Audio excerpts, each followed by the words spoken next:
Le 13h, Véronique Barbier. Dimanche 1er mai, la fête du travail est célébrée aujourd'hui par de nombreux partis. Enfin, les militants de tous bords ont pu se retrouver avec le MR en terre socialiste, le PS qui fait la fête un peu partout. Il y a le PTB aussi qui se réunit à Bruxelles. On analysera les thématiques du jour, notamment avec Laurent Harard et Rachel Crivellaro. Le 1er mai, jour de distribution du muguet, quelques clochettes qui symbolisent le bonheur. C'est la fleur star ce dimanche. On tentera et on vous en distribuera dans un instant.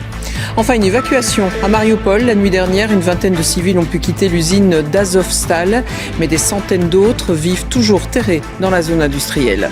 La vie de château, menu du jour, 33 châteaux wallons sont accessibles aujourd'hui. L'occasion de redécouvrir leur histoire, c'est ce que nous ferons avec Benjamin Verporten qui est à Falaise. La liesse des vainqueurs, vite remplacée par le chaos. Serein se maintient en division 1A, mais la fête s'est transformée en bagarre générale.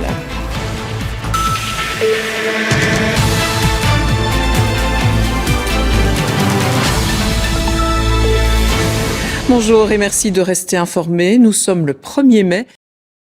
13h09, nous poursuivons ce journal en Ukraine. Visite d'une ville inondée depuis 2 mois à cause d'un barrage jugé stratégique par les Russes comme par les Ukrainiens.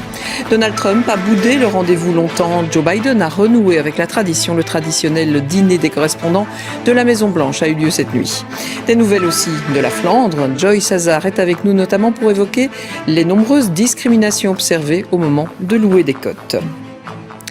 La guerre en Ukraine, on vous a fait découvrir hier soir la vie dans les souterrains de l'usine Azovstal à Mariupol. Quelques civils ont pu quitter les lieux cette nuit. On parle d'une vingtaine d'évacuations au total. Et c'est une grande première car plusieurs tentatives avaient eu lieu précédemment, mais elles avaient toutes échoué. L'armée ukrainienne espère d'ailleurs qu'il y aura d'autres possibilités, peut-être même déjà ce dimanche.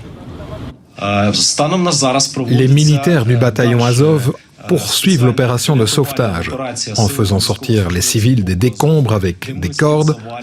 Ce sont des personnes âgées, des femmes, des enfants.